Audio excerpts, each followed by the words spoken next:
Hello, everybody. Welcome to another episode of Daily Spawn. I'm your host, Jace. In this episode, we're going to be talking about the three-issue Violator miniseries. So, again, if you're looking for just the regular Spawn issues like we originally were planning on doing, I'm adding in a couple of the adjacent series. It's all credit to Blake Whitlow, who created a really awesome Spawn reading order. So I do want to get to the end of the regular Spawn series before the end of the year. So we're still going to do that. But when I started rolling in all this other stuff, I realized I was going to run out of days. All of a sudden that 30-day cushion I had totally disappeared. So I'm going to get at least to issue 317, 318, somewhere around there. And we're going to cover Spawn Universe. Now, I may do more than that because I may release some of this other material in the reading order on the same day that I release a Spawn issue. So I'm never going to double up on Spawn issues. The Spawn episodes will always be just one episode of Spawn per one issue. But for a lot of this other stuff, like Violator, like the Youngblood tie-ins, like the Curse of the Spawn that I did yesterday, I'll cover multiples in the same issue because I don't feel like we don't have to go as in-depth. And that is the good thing about Spawn. I think, at least as far as I've read, the first 49 issues, you can read the main series and even the stuff that happens in other books. You can kind of, through context, understand what's going on. Although there are really important things, as was shown by the Spawn Batman one-shot, where Spawn took a batarang right in the middle of his face, and that's why he has the shoelace. So, things like that are important. These other series are referenced in the main Spawn title, so I still want to cover as much of that as possible. So it's all going to be a matter of timing. I spent literally all day on Saturday, like 6 hours putting together a calendar to try to do this. So hopefully I'll be able to move a little faster than my calendar indicates and have a little bit of cushion like I thought I was going to have, but all up in the air. The biggest thing, like I said yesterday, is just going through and taking out the words for a lot of these books because I don't want to get, busted for copyright infringement or anything like that. And I don't want Todd to get mad at me because, he'll say, why does anybody ever need to go buy one of my Spawn comics if you're just putting them all on YouTube or whatever and you can read every word? So we don't want that either. These books are amazing, especially to see when you hold them in your own hands and you own the books and you can see the incredible art, because that's one thing you can say about Spawn books. The art is incredible, as indicated by the two books I covered yesterday, Curse of Spawn 23 and 24. Dwayne Turner pencils in one, Clayton Crane in the other. They were just unbelievable. And it's no exception today. In Violator, we have the first two issues are drawn by Bart Sears, who, at the time this came out, I think it was 94. That was in the middle of Brutes and Babes, his drawing column in Wizard magazine that was immensely popular, teaching people how to draw and do anatomy and whatnot. So he was a big name when these books came out. And then the third issue is drawn by Capullo. So again, you don't really need to read these, but they were referenced several times in the main Spawn book. The good thing is they're pretty quick reads, and I'm going to cover them pretty quickly. So let me go ahead and share my screen, and we'll do the credits. So that's number 3. Let's jump over to number 1. So as you can see, pretty cool cover. You've got, and I mean, for me, this cover is very nostalgic because I bought this book off the rack way back when, and the cover always stuck with me because the Violator in his clown persona or what have you is just such an iconic figure. Like, in my mind, it's more recognizable even than him in his kind of demonic form. So, and he's got that cool little Spawn balloon that he's holding. So as we flip to the first page, we see the credits, story by Alan Moore. Alan Moore writes all 3 of these. As I said, Bart Sears on the pencils for the first 2 issues. Mark Pennington does the inks on all 3. Tom Orzechowski is the letterer. Steve Oliff and Oli Optics do the colors. And one other thing that I'm going to mention real quick before, let me turn this off real fast. Before I get into the synopsis, there's basically only 2 things that are important that happen here, and I'll talk about the second one when it happens in the story. But the other thing to keep in mind is this is the first time we see all of the Violator's brothers. Like, we've seen Vindicator before, and some others have been hinted at. We know he's one of 5. We get all 5 named in the series. So other than Violator, we have Vindicator. That's the one that's been mentioned before, as I said. And then the other 3 are Vaporizer, Vandalizer, and Vacillator. So they all start with V, and they all, wouldn't say they all look alike, but they're all demonic. Some of them have like insect-like eyes, like fly-looking eyes. A lot of them have the spikes, the curved spikes coming out of their heads at various places. A lot of them have the spindly limbs. But we do get them all named in this series: Violator, Vindicator, Vandalizer, Vaporizer, and Vacillator. So it's another important thing for the story. Important to know, just for knowledge of Spawn. Maybe not super important when it comes to the fate of the world or anything like that, but it is something that's this series should be noted for. So it kicks off, and all the brothers are watching the equivalent of TV, I guess you'd say, cable TV in hell, and they're looking at the world, and we're told based on the type of blood that affects the reception, which is kind of funny. And they're talking about how Vindicator has embarrassed them by getting in trouble with the mob, because remember, this happens early in the where it fits in the reading order. So it's I want to say it's right before is it issue 21, I think. That was the place we were at, same place we were at yesterday when we were talking about the Curse of the Spawn. Let me just pull up the reading order here so I can tell you guys for sure where it fits in. Yeah, actually it fits in right after the hunt. So the Curse of Spawn stuff ends at right before issue 21. And then we've got after 24, Violator 1, 2, and 3. And then we pick up with Spawn 25 after that. So again, the Blake Whitlow reading order is very, very helpful. There's a link in the show notes to the Google Doc, so you can go and check it out for yourself. But anyway, back to the story. Yeah, these guys are embarrassed that Vindicator's pissed off the powers that be, namely Malebolgia, because of him Vindicator messing with the mob and whatnot. And we know he's got no powers right now. He's stuck in his human form. And so his brothers are kind of, they're not real happy with him. They say he's kind of an embarrassment, and they think, man, maybe we should go take him out. And then, of course, for comedic effect, they always ask Vacillator what he thinks, and he goes, he'll say one thing, and then he'll say the other. Hey, it's him. Should we take him out? Should we not? He's like, maybe. So anyway, they're pretty embarrassed by him, and as they're watching, we see members of the mob. They're about to throw the Violator into the water, and you notice he's wearing this classic mob cement boots. So right as he gets thrown in the water, he snaps out with his teeth and grabs one of the guy's ties. And as he's falling down, he manages to free his hands. He pulls out the guy's gun. He shoots him. Then he uses the gun to break through the cement, blows a couple holes in the cement, and escapes. And the guys that are left on shore are kind of looking around, going, "Where would he be?" Well, if he washed up, he'd be on the sandbar. And all of a sudden, the guy's there leaning against a fence, and they hear this voice coming from inside, like literally from in him, saying, "Hey, over here, can you help me out? I got this hole in the back of my head." And they're like, "Wait, what?" And then we see a hand burst through, and it's actually just a dead body. The guy's, toast from taking that shot point blank from the clown, and he kills the other guys. And the brothers are again watching this in hell and thinking, "Oh, that's definitely Vindicator." But man, the picture's really going out. It's getting all cloudy, and they say, "Oh, we need more blood," which is really gross, because so apparently the blood coagulates and the picture starts going out. So Alan Moore getting pretty gross here. These demon-like creatures. So they go grab another one out of the cage and bleed it free so they can see better. And they're complaining about the fact that there's no remote. So it's a lot of tongue-in-cheek humor, maybe a little bit of its time. It's not necessarily laugh out loud funny.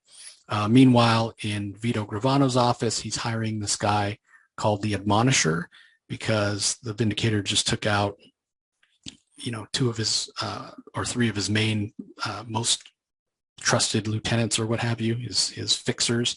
And so this guy walks in and leans on the desk, and he's like, okay, who do you want me to take out? And Vito Gravano's like, okay, well, Jake and Larry here. And the admonisher blows him away. And he's like, I was going to say, Jake and Larry here are going to shut up the projector to show you. And he's like, oh, sorry about that. So again, it's pretty on the nose humor. But anyway, he does show this admonisher. They've got security footage of when he was in his Vindicator form and he was taking the hearts out of the guys. They also see him in his clown form. And he says he's going to take him out. And the guy's like, okay, admonisher's like, okay, I'm going to go and take him out. No problem. And Vito Gravano's like, you might want to take it easy. This guy, he's pretty powerful. Admonisher's not having any of it. Says he's going to handle it no problem. Meanwhile, the guys, all the other Fubleck brothers, I think that's what they're called, they're all watching in hell and commenting on how crystal clear, Flebiac brothers, they're remarking on how crystal clear the reception is. Oh, well, it's this particular person was AB, so AB makes the best reception apparently when you're viewing through through blood from hell. So meanwhile, the Violator's walking through a mall. He's got the guy's head stuck on his arm. So again, not for the faint of heart, definitely for mature readers. And apparently he went to the mall looking for a hacksaw to cut this guy's head off his arm, when all of a sudden the admonisher attacks and kind of living up to his name, where that name comes from, the admonisher. That's what he does to people as he's attempting to kill them. I'm here to give you a darn good telling off, so in addition to killing you, I'm going to tell you that, you're not a very good assassin or whatever, he's going to admonish. So again, the Violator has no powers. He's stuck in human form. So of course he tries to run away. He's not going to be able to take this guy out. So he's just trying to get away. He doesn't even know where this guy's come from or why he's after him. Meanwhile, the brothers in hell are trying to decide, well, wait, we don't want one of the Flebiac brothers to be taken out by a mere mortal. That's going to make us all look bad. We already look bad enough to Malebolgia because of Vindicator not following orders, and maybe we should go take him out ourselves. But they can't decide. Vacillator's like, I don't know if we should or we shouldn't. And so they end up getting another one of the humans out of the cage, and they basically do like a wishbone thing. One guy grabs the feet, one guy grabs the head. They pull them apart, and what's decided is they're going to go ahead and go and take out the Violator themselves. So meanwhile, he's still being attacked by the admonisher, who's giving him an old-fashioned tongue lashing, blah, blah, blah. And as Vindicator's trying to run away, all of a sudden he notices that everything is becoming more hell-like. And he's like, wait, I don't have my powers. Why would it be getting hot and sulfurous in here? The fountain water is boiling away, and it smells like brimstone, and paint's blistering and whatnot. And sure enough, when he turns around, there's all his brothers. That's how the first issue ends, with all his brothers there saying, hey, it's your own flesh and blood. Can you give us a hug? So second issue, again, drawn by Bart Sears, as I mentioned. Alan Moore still on stories, Pennington on inks, Tom Orzechowski letters, Steve Oliff colors. And it picks up right where the first issue left off, with the Vindicator stuck in his human form and all his brothers saying, yeah, we're going to take you out because you're an embarrassment. And the Vindicator's like, what do you mean? I'm one of you. Why would you guys want to take me out? And they're like, come on, buddy. You've screwed up, and real men don't wear flesh, and we're tired of you being an embarrassment to the family. So just as they're about to take him out, and they're giving him back. Vindicator's the oldest one. He's the older brother. So he picked on all these guys, and they're reminding him of that. It's time to get paid back because he's stuck in human form. He doesn't have his powers, and he always lorded it over them. And talking about kickball games and whatnot. And Vindicator's like, I don't remember that. And he's like, oh, let me jog your memory. And guy kicks him across the mall. So meanwhile, some of the other brothers are going after the admonisher. A third brother is putting a dome over the entire area that the mall is in, so that they won't be disturbed.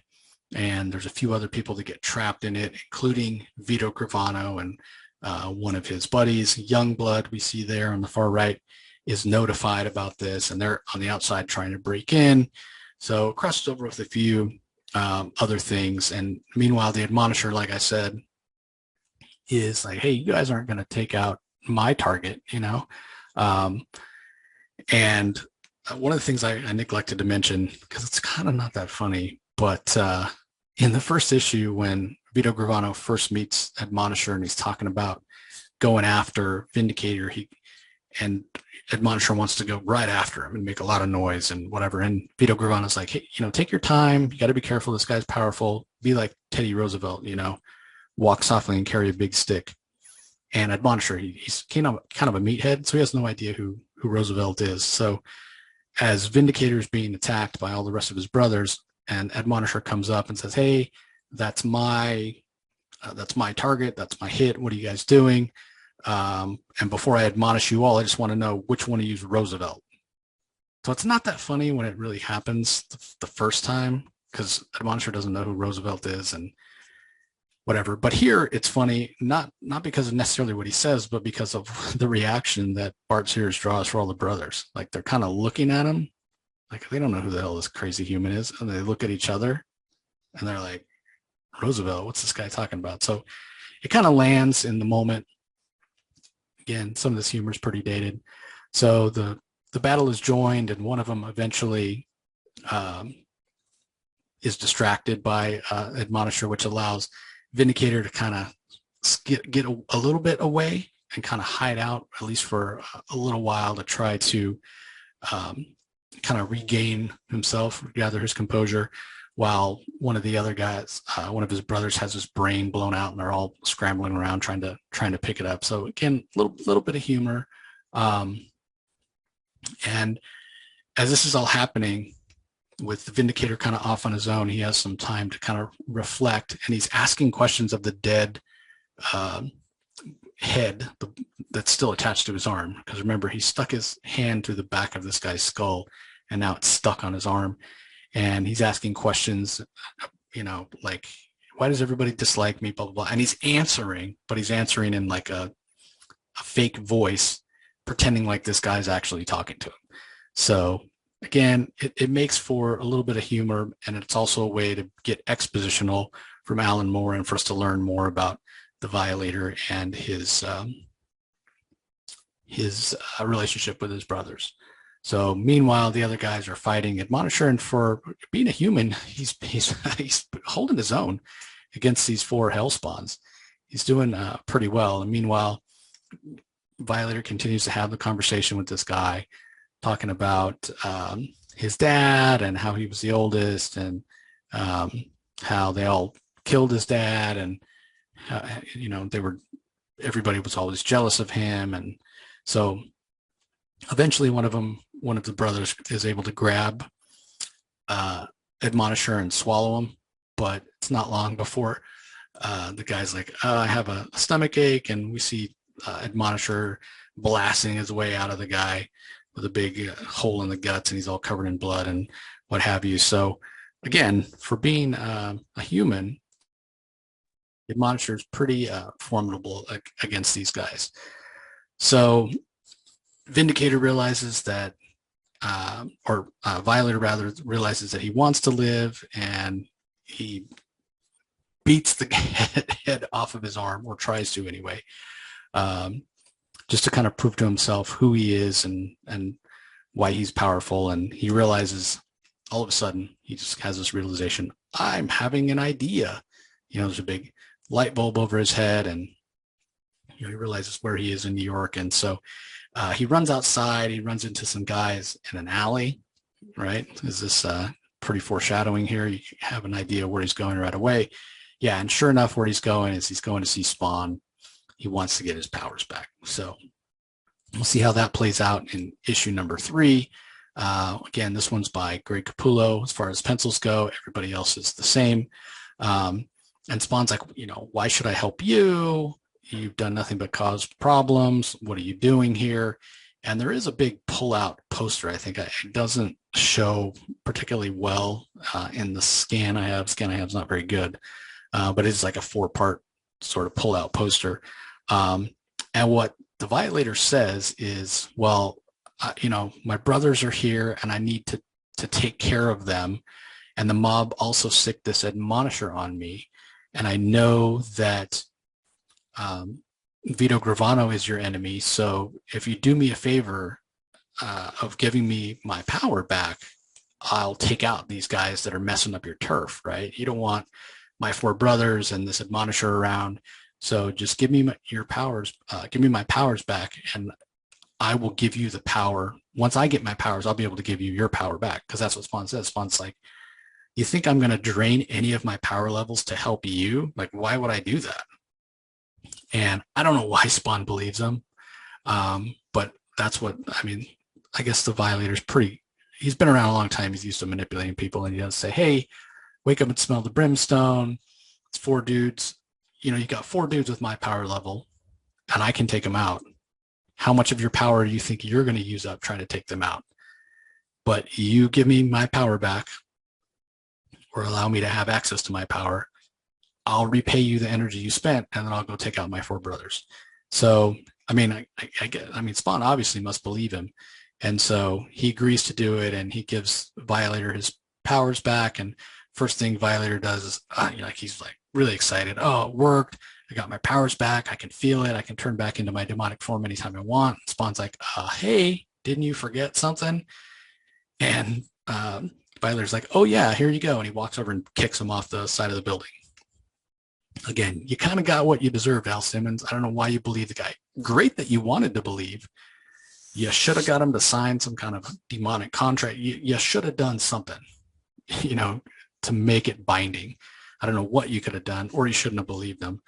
But even at the end of the day, if you had to use up some of your power, he does have a point. But maybe you try to find out more about the situation. Maybe his brothers are going to leave anyway and go back to hell once they kill him. But again, Al Simmons doesn't know that. He didn't bother to educate himself. But keep in mind, this is pretty early in his career. This happens after issue 24, like I said. So meanwhile, back at the mall, Admonisher is more than holding his own against these guys, which is pretty surprising. One of them tried to eat him. That didn't work out. And so the Violator shows up, starts taking on his brothers, takes out one of them pretty handily, and he starts trying to apologize. It's just like a typical little brother. Now that he's caught, now that he's busted, Violator's not having any of it. He pretty much pounds him into like nothing. Just nothing. Like he picks him up, he squeezes it. There's nothing left of him but like a little tiny puddle. And he's like, say my name, I'm the Violator. And you can see it in the panel there when he's just whapping away on the guy's body. Whap, whap, whap, whap, whap. And finally the guy's like, okay, uncle. So he finally took him out. So meanwhile, another one of the people who were stuck under the dome, like I said last time, was Vito Gravano and one of his assistants. And they've run into the mall looking for shelter when the Violator sees them. It's like, oh, this is perfect. This turned out to be my lucky day. Here's, the people that sicked this admonisher on me in the first place, most likely. So they go chasing after Vito Gravano and this other guy, and they hide out. Alberto, that's his name. They hide out in this store, Gags R Us, and Gravano does manage to pull a fast one, actually, on the Violator. So maybe the Violator's not, he tricks Spawn. Maybe he's not as smart as he might necessarily think, because he puts they're about the same size, this Alberto and Vito Gravano, and he's like, oh, I remember why I keep you around. And so he kills him. Like Vito Gravano kills this Alberto guy and puts his sunglasses on him. And when the Violator breaks in, he's like, my boss went crazy. He attacked me. I surrender. And the Violator's like, all right, get out of here. All he does is look at him. He's like, oh, he's fat. He's Italian. He's got sunglasses on. Yeah, this is him. And the Violator's like, get out of here while I figure out what to do with your boss.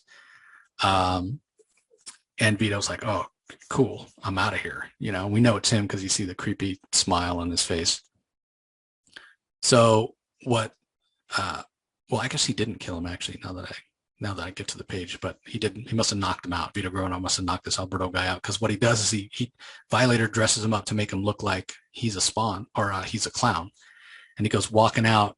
And there's only three of the brothers left, right? One of them has been pounded into a pulp or whatnot.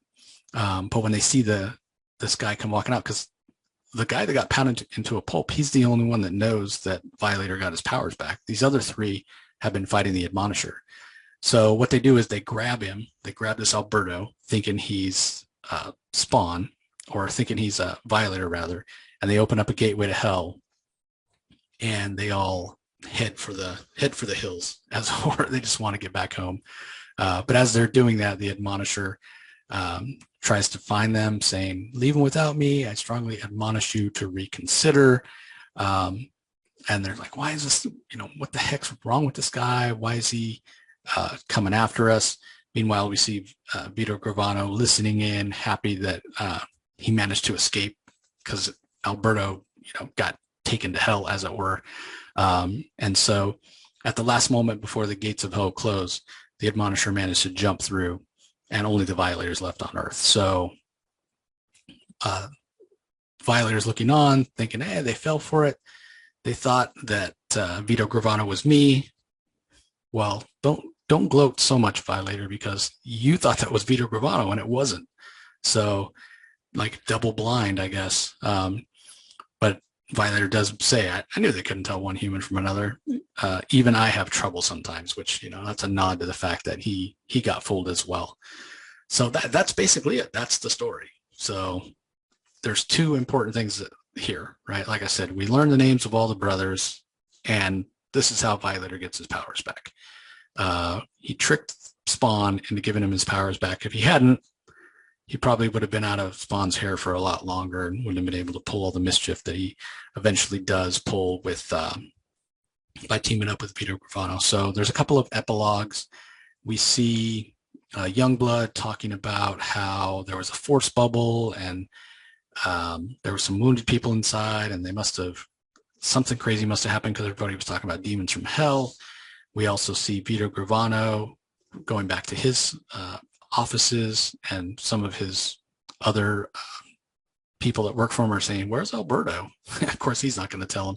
And then, of course, we see Spawn laying in the alley after having been kicked off the side of the building by the Violator after he gave him his powers back.